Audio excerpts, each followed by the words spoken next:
The first thing you notice, if you are still enough to notice anything at all, is the smell of wet hymnals left to moulder in a locked trunk, a sour, devotional sweetness that clings to the back of the tongue like the aftertaste of communion wine gone thick with age. Then comes the hush, the unnatural hush that settles over the pews when the congregation forgets to breathe, a hush so complete the wood itself seems to listen, the rafters bending inward as though eavesdropping upon the marrow of prayer. After the hush, the cold, not winter's honest bite but a cellar damp that rises through the floorboards, cradling ankles, climbing the calves, until every stockinged leg is a marble pillar erected in some forgotten mortuary. You sit, or rather you are already sitting, and the bench beneath you gives a sigh like an old man turning in his sick bed, the plank joints easing the way bones ease when the spirit has half departed. Somewhere above, the meeting-house bell twitches without ringing, iron tongue held fast by a hair-fine thread of ice that has never melted since the first frost of 1730. Outside, the township of Griggstown, charter revoked in 1731, maps rewritten to erase the name, it lies under a moon the color of pewter tarnish, the same moon that watched the colony's last cattle kneel at midnight, kneel as though catechized, before they died of no illness any sawbones could name. Inside, the minister has already begun to preach, though his lips do not move. The sermon is older than his tongue, older than the language in which it was first dreamed, and it enters the assembly not through ears but through the small bones of the feet, traveling upward like groundwater seeking a well. By the time the congregation discovers that every exit has been nailed fast from the outside, nailed, it will later be learned, by their own hands in a trance of him sleep, the pews have begun to soften, would surrendering to the shape of reclining bodies, accepting the weight of souls that no longer recall the difference between sitting and lying down.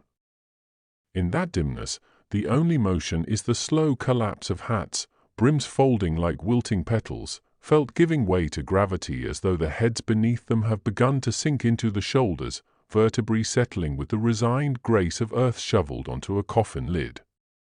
And still the hymn continues, though no throat opens, a melody remembered by the bones themselves, cadence measured in the drip of candle tallow onto clenched knuckles. If you could force your gaze upward you would see the gallery where the choir ought to stand, but the gallery is empty save for a single psalter lying open on the rail, pages riffling though no wind moves, each leaf turning as if spoken aloud by an impatient God. The text is the Bay Psalm Book, 1698 impression, yet the verses have been overwritten in a brownish ink now cracked like dried river mud. The new words spell out a tune whose syllables are formed of teeth. You feel the tune enter your spine the way a fiddle string enters the bridge, tightening, tightening, until pitch is indistinguishable from pain. When the bench beneath you finally exhales its last, the sound is indistinguishable from Amen. Part 2. They were called the porters, Elias and Silence, though Silence had not uttered her christened name since the day she married, choosing instead to sign ledgers with an X that looked like crossed twigs, the mark of someone who trusts earth more than speech. Elias brought his bride to Griggstown in the autumn of 1729, driving an ox cart loaded with applewood and the ancestral loom that had sailed from Ipswich 20 years earlier, its beams still scented with the salt of the Atlantic and the sweat of a mother who sang psalms to keep from vomiting over the gunwale. The township then was young enough that bears still wandered Main Street at dusk, pausing to sniff at the smithy's cooling slag before shambling back into Hemlock Dark, and young enough that no one had yet noticed how the soil around the meeting house refused to accept seed, lying open all winter like a wound that scabs but will not close. Elias, carpenter by trade, set to constructing a house 300 yards west of the common, choosing the spot because the ground sounded hollow when he stamped it, promising cellars easy to dig, never guessing that the hollowness was the echo of an earlier cellar collapsed in 1688, one packed floor to beam with worshippers who had mistaken the earth's mouth for sanctuary. Silence kept her garden with a diligence that bordered on penitence, planting beans in rows so straight they might have been ruled by a deacon's eye, yet every seventh seed refused to sprout, leaving a vacancy shaped like a coffin nail, a vacancy she learned to hoe around without comment. Their firstborn, Deliverance, arrived during the spring frost of 1730, the midwife remarking that the infant's cry had an afterring like metal struck under water. The child sucked with such urgency that Silence's nipples bled, staining the linen a color that would not wash, a brownish red, the hue of old hymn margins.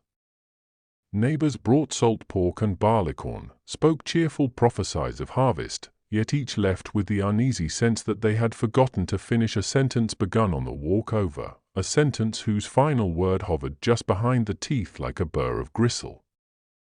In July of that year, the township voted to commission a new psalmody, a collection of tunes fit to weld the people against the howling of the wilderness, and Elias, being the only man handy with both saw and solfa, was appointed to carve the wooden plates from which the hymns would be printed.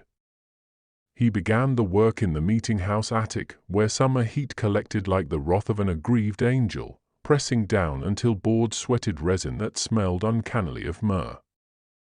Each evening he walked home dusted with pale shavings, smelling of incense and ink, and Silence, meeting him on the threshold, felt the pulse in his neck fluttering against her lips like a trapped moth. They did not speak of the fact that the shavings, swept into a corner each dawn, had arranged themselves by morning into the shape of a wing, nor that the wing's outline grew daily more human. Part 3. Griggstown had been founded in 1664 by a splinter of the Cambridge Synod who believed that the Bay Colony had grown lax in its policing of inner melody, allowing parishioners to hum the Genevan Psalter with a liberty that bordered on dance. Their minister, the Reverend Josiah Birch, preached that every soul carried an inner pitch pipe set by the Almighty at birth, and that to sing flat was to lie against the order of election itself, a doctrine so austere that half the flock perished of throat inflammation during the first winter rather than utter a note off key.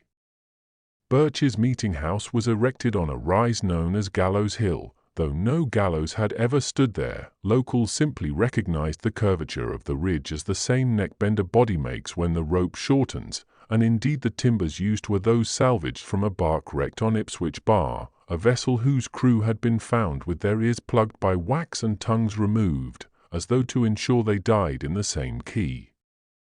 The Reverend died in 1680, mid-sentence, the final word Amen emerging as a whistle of escaping air that froze into a pellet of ice recorded by the deacon as a white almond spat from the lips of the elect. After his death, the township continued for a decade under the leadership of Elder Jabez Fisk, a cooper who believed that the true hymn must be carved, not sung, and who accordingly spent his days shaping staves into barrels whose heads, when tapped, emitted a note of such purity that oxen within earshot knelt as though yoked to an invisible plough. In 1690, during a season of drought, the townspeople opened the barrels and drank the resonance, guzzling sound until their bellies distended and they staggered circles in the common, tracing a staff notation visible only from the ridge where buzzards waited to complete the score. The colony's charter was annulled by the General Court in 1691. The settlement declared a place removed from orderly communion, yet families remained, carving existence from the same woods that had once rung with their elders' perfect pitch. By 1720, Griggstown existed only as a cluster of stubborn houses around a grass-grown common, its name erased from newer maps but still spoken by drovers who heard, on certain nights, a barrel note rolling across the valley like distant thunder tuned to the key of D minor, the interval the Puritans called the Weeping Fourth. Thus when Elias Porter set blade to Applewood in 1730, he was not aware that he was reopening a wound the town had agreed to forget, a wound whose scar tissue sang. Part 4. The trouble began with the ink. Elias had ordered lampblack from Boston, but the crate that arrived, damp-strapped and smelling of kelp, contained instead a cake of pigment the color of dried lung, wrapped in a page torn from a mariner's journal dated 1687. The entry, half obliterated by salt, described a sound heard off Cape Sable like men singing under water, the hymn disjointed as though the ocean itself were attempting repentance, and warned that any ship bearing such a cargo would founder on invisible shoals composed entirely of human bone. Elias, practical man, scraped the pigment into his mixing pot, thinning with linseed until the fluid moved like velvet across the brayer, unaware that each roll left a faint after-image on the pine plank, a silhouette of shoulders narrowing to a neck without head, a shape that dried faster than the surrounding ink and shrank, pulling the grain tight until the board moaned. By the time he drew the first proof, the image had vanished, but the paper retained a watermark visible when held to candle, the spiral of notes coiling inward until the staves merged into a single hairline that snapped, leaving the observer with the sensation of having heard a scream filtered through wool. He hung the proofs across the attic rafters to dry, and that night silence woke to the taste of ink on her tongue. Though she had not kissed her husband since supper, she rose, walked barefoot to the cradle, and found deliverance sucking not milk but a black drool that stained the infant's lips like a lawyer's seal. The child did not cry, only stared upward with the expression of one who recognizes the ceiling as a page turned to the final bar.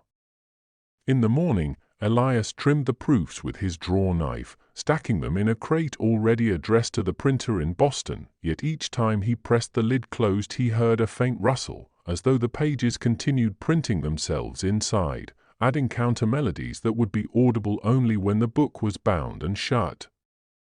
Part 5.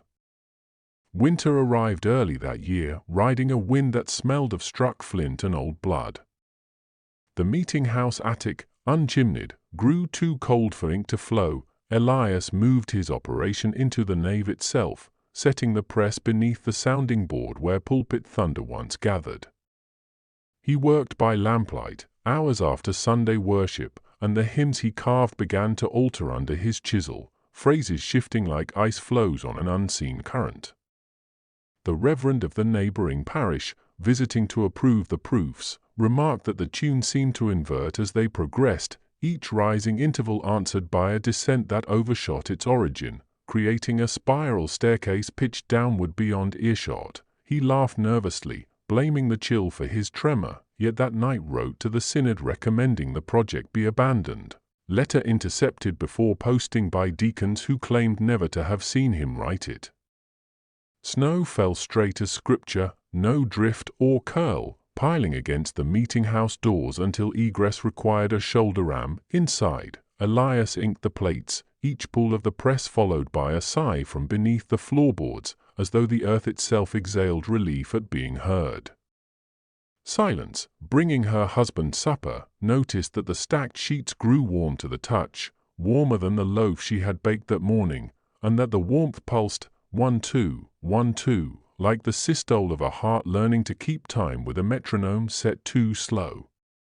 She began to hum, unconsciously, the lullaby her mother had used to still colic, but the tune snagged on the chapel's rafters, looping back upon itself until she heard not her own voice but a chorus of lower registers. Male voices, throats lined with pinewood grit. That night she dreamed of a baptismal font filled not with water but with ink, its surface broken by the crown of a head that never fully emerged, only hovered, hair fanning like spilled type. She woke to find Deliverance's cradle empty, sheets imprinted with the damp outline of a small body whose limbs terminated in stave lines, notes still drying. She ran barefoot to the meeting-house, forced the snow-block door, and found the child lying atop the stack of hymn proofs, mouth open, tongue blackened, eyes rolled back to reveal a sclera printed with the opening bars of a tune she recognized as the one Elias had hummed the day he asked her father for her hand. Part 6. Elias spoke no word of what had occurred, only carried the infant home wrapped in a proof sheet, the ink transferring to the blanket so that for weeks the child smelled of lampblack and psalm. Deliverance lived. After a fashion, she ceased to grow, remaining the size of a 9-month babe, though her eyes acquired the wary glaze of one who has attended too many funerals. Neighbors whispered of the Porter curse, recalling how Elias's maternal grandfather, a cooper in Salem, had been found drowned in a hogshead of claret, lungs resonating like a struck bell when the coroner opened him. Silence, for her part, began to hum continuously, a low monotone that vibrated the window panes until they flexed like drum skins. She hummed while milking, while churning, while burying the stillborn runt of the sow, the note never varying, as though she had become the tuning fork by which the township now kept its secret time. In March, the river ice broke with a report like cannon, and the resulting flood carried past the meeting house a flotilla of barrel-heads, each branded with the Fisk Cooper mark, each emitting when struck against the pews the identical pitch, the D minor, once outlawed by the Cambridge Synod as the interval that invites the absence of God. Children, sent to gather the debris, found that the staves had been hollowed and resealed, interiors packed with a fine black powder that left on the tongue the taste of burnt psalm. The town voted to burn the barrels, but the fire refused to catch, smoke forming instead the shape of a spiral that rose, narrowing, until it vanished into a sky the color of old pewter, leaving behind a residue of ash arranged in perfect notation, the hymn now complete but inverted, its final bar resting on the ground like a heel grinding out the last ember of resistance. Part 7. April brought rain that could not decide whether it was mist or marrow, soaking the soil until cellars floated like inverted churches. Elias, driven by a compulsion he refused to name, began to dig beneath the meeting house, extending the root cellar into a corridor that progressed yard by yard toward the common center, shovel striking not stone but timber, beam after beam of ancient oak mortised together as though some earlier edifice had been swallowed whole. He hacked through, discovering a chamber whose walls were lined with the identical hymn sheets he himself had printed, yet these bore the date 1689 and the watermark of his own grandfather's press, a press destroyed in the fire that had claimed the first meeting house. The ink had aged to the color of dried blood, but the staves remained raised, tactile under fingertip-like scar tissue, and when he brushed them they emitted a faint hum, the same monotone silence kept while rocking deliverance. On the final wall he found a door of spruce no taller than a child, its panels carved with the figure of a man whose mouth opened not outward but inward, cavity receding into darkness that smelled of river silt. He returned the next night with a lantern, but the corridor had shifted, timbers rearranged so that the door now faced him immediately upon descent, as though the passage itself had shortened to impatiently deliver him. Behind the door, a spiral staircase descended, each step narrower than the last, wood so saturated with ink it squelched underfoot like peat. He descended until the lantern starved for air and went out, yet darkness was incomplete, a faint glow rose from the hymn pages plastered along the curve, illuminating the silhouette of a figure waiting at the bottom, head tilted as though listening for the precise moment when a note decays into silence. Part 8. Elias never spoke of what passed in that stairwell, but the following Sabbath he mounted the pulpit with the gait of a man whose knees have been replaced by hinges of colder metal. His sermon, extemporaneous, concerned the sin of unwritten melody, arguing that any tune unsung remained a cavity into which the devil might pour his own counterpoint. He illustrated by humming a phrase, then leaving the final note unfinished, the congregation leaning forward as though tilted by an unseen slope. When he closed the service without the customary doxology, the people filed out in a hush broken only by the creak of boots on frost-rind boards, each parishioner discovering upon reaching home that their throat produced, involuntarily, the missing note, a pitch that once emitted left the mouth tasting of iron.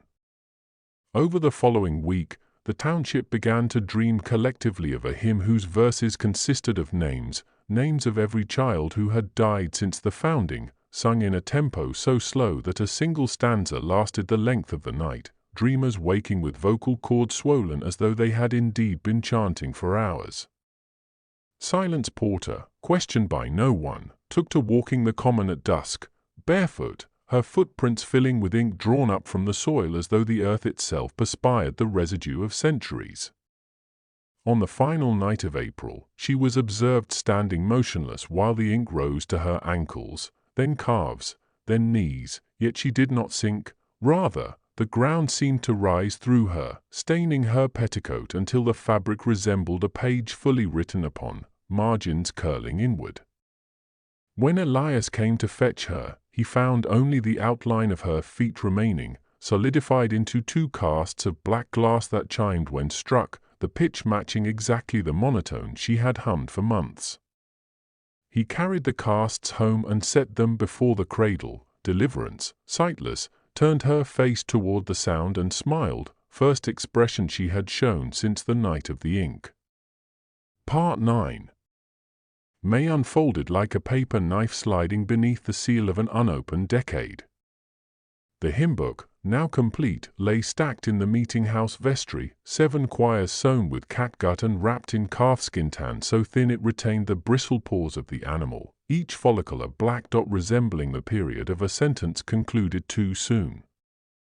Elias delivered the copies by wagon to outlying farms, but each recipient, upon opening the volume, found the dedication page blank save for a single hairline crack traversing the leaf from gutter to foredge, crack that when held to candle revealed itself as the silhouette of the staircase he had descended.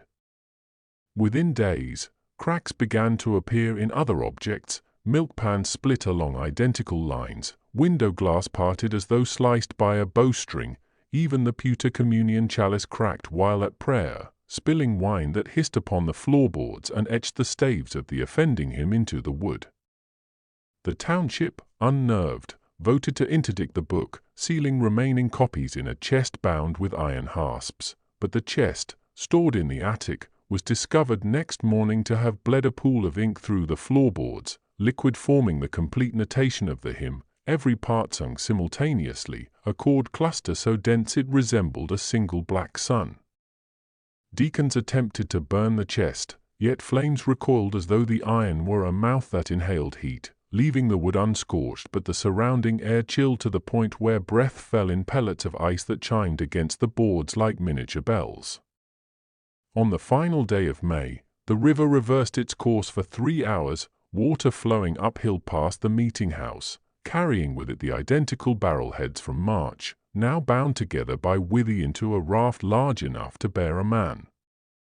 Upon this raft sat Silence Porter, clothed in the same calfskin that had wrapped the hymnals, her mouth sewn shut with catgut stitches that spelled in Morse of an earlier age the opening bars of the hymn. She did not blink as the current bore her westward against nature, disappearing around the bend where the map once marked Griggstown but now showed only blank parchment, ink erased by the water's backward flow. Part 10. June commenced with a silence more terrifying than any sound. The birds ceased song, insects refused their soaring, even the wind passed like a mourner careful not to wake the house. In this hush, Deliverance Porter began to grow, not upward but outward, limbs lengthening along the floor like spilled honey, joints softening until the child resembled a puddle of flesh learning to recall the architecture of a body. Elias, unable to look away, observed that the skin had become translucent, revealing beneath a lattice of black threads arranged exactly like the staves of his hymn, notes pulsing in systolic procession as though the heart itself had been notated.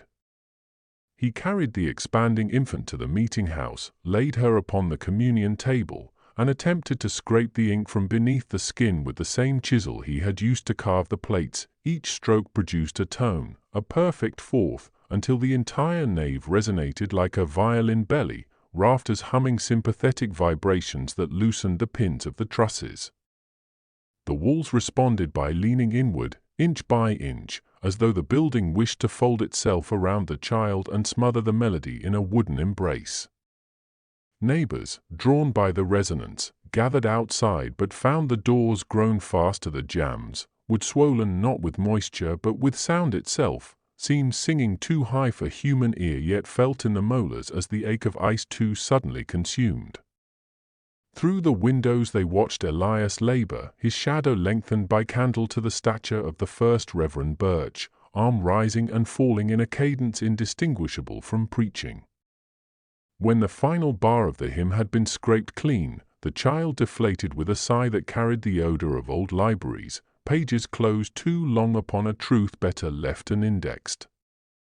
What remained upon the table was a skin, empty but intact, slit along the back like a husk shed by a cicada, the opening shaped exactly like the spiral staircase door. Elias rolled the skin, inserted it into the hymnal as a bookmark, and closed the volume, the act producing a click so final that every pane in the building cracked in a star pattern whose center aligned with the pupil of his own reflection. Part 11. July heat arrived without the courtesy of gradual ascent, descending like a heated iron pressed to the back of the neck. The township, now reduced to 7 households, held a fast day to petition heaven for deliverance from the deliverance they had authored, but the prayers emerged as tuneless whispers, throats still swollen from the dream hymn whose verses they could not complete. They decided to bury the remaining hymnals in the potter's field beyond the common, ground traditionally reserved for unbaptized infants and executed witches, soil so barren it grew only a variety of thistle whose heads, when split, exuded a milk that stained linen the identical brown of aged psalm margins. At midnight they dug, uncovering not only the hymnals but the earlier layers, the cooper's barrels, the salt-stiff journal page, the bridal chest of silence porter now filled with ink grown solid as obsidian, and deeper still the bones of the original congregation of 1689, arranged in a spiral that reproduced exactly the staircase Elias had descended, skulls positioned so that their gaping mouths formed the notes of the hymn's final cadence. Into this pit they cast the books, covering with quicklime brought from Boston at ruinous expense, yet the lime turned black within minutes, hardening into a sheet of glass that reflected not the stars above but the inverted faces of the diggers themselves, mouths open in a shape that suggested they were singing underwater. When they attempted to shovel earth atop the glass, the soil slid sideways, refusing to adhere, piling instead against their boots in heaps that whispered, syllables indistinct but cadence unmistakably that of the hymn. By dawn the pit lay open, a window looking down into a darkness that hummed like a hive. And the men, exhausted, retreated to their houses only to discover that every mirror had clouded with the identical black glass, reflecting rooms reversed and populated by figures whose backs were turned, heads inclined as though listening for the moment when the final note decays. Part 12. August began with the disappearance of sound itself.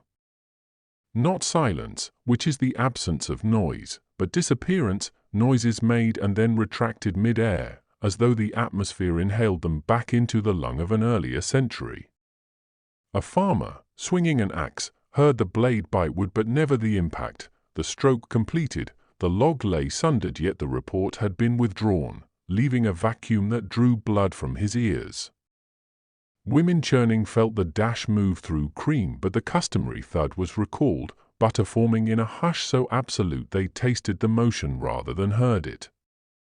In this vacuum, the hymn continued to propagate, not audibly but as a lapse, a negative space into which other sounds vanished like coins slipped through floorboards. Elias Porter, now sole inhabitant of the meeting house, spent his days copying the hymn onto every surface, pews, windows, even the bell whose bronze drank the ink until the clapper grew too heavy to lift, bell frozen in mid-swing like a shout halted by stroke. He wrote with fingers dipped in ink drawn from the pit, skin absorbing pigment until his hands became transparent, bones visible as black staves, carpals and metacarpals aligning to form a clef that designated his pulse as the tempo from which all others would be measured. On the 15th of August, the township awoke to find that the common had sunk overnight, forming a bowl whose sides were lined with the identical glass that capped the pit, surface reflecting sky so perfectly that to step upon it was to risk falling upward into heaven's inverted twin. At the center stood Deliverance's cradle, rocking without wind, the infant skin, now restored to plumpness, folded neatly within as though laundered and pressed. Elias, fetched by silent neighbors, walked across the glass without reflection, leaving no footprint, approached the cradle, and inserted the rolled skin into the folds of the blanket, the act releasing a tone so low it registered not as sound but as the memory of sound, a recollection older than any present had lived to hear. The glass cracked along the identical hairline that traversed every hymnal, crack widening until the bowl became a mouth opening to speak the hymn in its entirety, notes rising not as music but as wind, a wind that carried away every remaining roof shingle, every door hinge, every last echo of human voice, leaving the valley stripped to the bone of resonance. Part 13. September arrived colorless, a month of parchment sky and bleached fields, time itself seemingly bled of pigment by the ink that had drunk every available shade of dark. The 7 households, now reduced to 4, barricaded doors with hymnals nailed open to pages displaying the cruciform silhouette of the staircase, believing the image might serve as talisman, though the act only invited the stairs to reproduce within their parlors miniature spirals descending beneath settles and hearths, each step emitting a draught that smelled of river silt and old sermons. Children, waking, found themselves having descended in sleep, throats lined with the identical black grit that coated the bell clapper, voices reduced to the rasp of pages turned too quickly. One dawn, the remaining cattle gathered in the center of the glass bowl common, arranged themselves in the formation of a clef, and simultaneously collapsed, bones aligning to form the complete notation of the hymn, skulls facing upward with the expectant gaze of choristers awaiting cue. Their flesh dissolved overnight, leaving skeletons so clean they appeared polished by centuries of pious handling, yet the hides, when found, had been rolled and placed within the hymnals as additional bookmarks, hair still attached and aligned so that the fur formed the stems of notes ascending toward margins that bled. Elias Porter, summoned, declared that the time had come to sing the hymn aloud in its entirety, arguing that only by completion could the valley expel the tune as a body expels arrowhead by insistment. The survivors, throats too ravaged to produce more than whisper, elected instead to play the hymn upon the cattle bones, arranging skeletons across the pews so that wind, passing through ribcage, might render the melody as a gigantic panpipe. They spent 3 days adjusting spacing, moving bones fractionally until pitch-aligned, and on the final night of September, under a moon the color of parchment erased, the wind arrived, blowing from beneath the ground upward, a reversal that lifted skirts and hair as though gravity itself had been converted to aspiration. The hymn sounded, every part simultaneously, chord cluster so dense it manifested as visible darkness, a cloud that rose above the meeting house and hung, rotating slowly, until the bell, long frozen, toll once, single note that cracked the cloud like an egg, releasing a downpour of ink that fell not as liquid but as snow, each flake a miniature page printed with the hymn in reverse, text mirrored so that it could be read only by the heart, not the eye. Part 14. October's snow of pages persisted, accumulating into drifts that buried fences to the height of a man's chest, drifts that emitted when trod upon the faint wheeze of bellows, as though the hymn continued to breathe beneath. The survivors, now 3 elders and Elias, attempted to burn the pages, but fire produced no heat, flames burning cold and blue, consuming oxygen without raising temperature, so that they huddled around pyres freezing while their faces blackened with frostbite. Ink, being already ash, could not be further reduced, instead it sublimated, rising as vapor that recondensed on the underside of clouds, returning by night as fresh snowfall, cycle that promised no diminution. Elias, last to retain the strength of standing, declared that the only unburned remained lay within his own ribs, the hymn having migrated into the marrow as the final repository. He requested that the others open him as one opens a bellows, carve the tune out of his living bone, arguing that such an extraction might at last deliver the township from the deliverance he had authored. The elders, too weak to protest, assented, and upon the communion table, now slick with ink snow, he laid himself, guiding their hands with instructions precise as those of a surgeon instructing apprentices. The blade, borrowed from the cooper's shop, entered between the second and third rib, parting muscle that sang as it parted, each fiber a tiny string vibrating the hymn in miniature. When the sternum was split, the cavity proved hollow, containing not heart but a scroll of skin rolled tight, skin tattooed with the complete hymn in a notation so microscopic it required the aid of a magnifying lens ground from the meeting house window, lens that when applied revealed the tune to be not a melody but a map. Coordinates leading downward through the spiral staircase to a chamber beneath the valley where the original congregation of 1689 remained seated, waiting for the final note to be sung aloud so that they might at last stand and exit. Part 15. November commenced with the extraction complete, Elias Porter's body folded like a hymnal whose covers have been pressed together without contents, skin translucent as vellum stretched on frame, ribs splayed like open shutters against a dawn that did not arrive. The elders, blinded by ink snow, carried the scroll to the pit at the common center, now a perfect cylinder of black glass descending beyond sight, and released it, watching as the parchment unrolled while falling, pages separating to form a spiral that reproduced exactly the staircase, each leaf glowing faintly until the tunnel became a throat of light disappearing into Earth's gullet. A wind, warm for the first time in months, rose from the cavity, carrying the odor of river silt and of applewood long since burnt, scent that caused the surviving cattle, 3 cows hidden in a cellar, to low imperfect pitch, intervals forming the final cadence that Elias had never completed. The elders, throats too ravaged to speak, felt the cadence enter through the soles of their feet,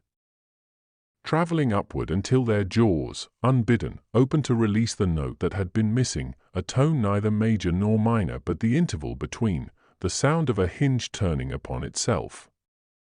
At its emission, the glass encasing the common cracked from center to rim, fissure widening until the bowl became 2 lips parting, soil rising like a curtain drawn back to reveal not darkness but the inverted nave of an earlier meeting house, pews filled with the congregation of 1689, heads bowed, mouths open in the identical shape of the final note. They had not aged, their clothes retained the odor of 17th-century smoke, eyes reflecting candle flame that had gone out centuries earlier.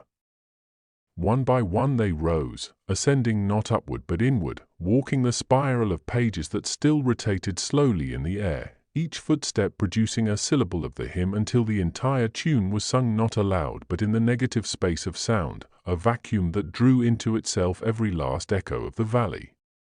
The elders, witnessing, felt their own bodies grow transparent, flesh becoming parchment upon which the hymn wrote its final cadence, ink drawn from the marrow of their witnessing. When the last congregant passed, the spiral collapsed inward, pages folding into a volume no thicker than a communion wafer that hovered momentarily before descending into the fissure, which closed with the sound of a book gently shut by hands that have finished reading aloud to a child now asleep. Dawn arrived, colorless, revealing a valley stripped of every structure, no meeting house, no houses, no fences, only a single cradle of applewood standing in the center of an untouched common, its rockers dusted with ink snow that melted even as it settled, revealing beneath the carved initials DP and, coiled within like a bookmark, the rolled skin of an infant whose eyelids, though shut, bore upon the inner surface the complete hymn written backward, legible only in the moment before. Waking, a moment that lengthens now, indefinitely, while the valley waits for the next cart to arrive, the next carpenter to stamp the hollow ground, the next woman to plant beans in rows so straight they might have been ruled by a deacon's eye, the next child to taste ink on its tongue and find the taste sweeter than milk, sweeter than song, sweeter than any name it will ever be called by morning.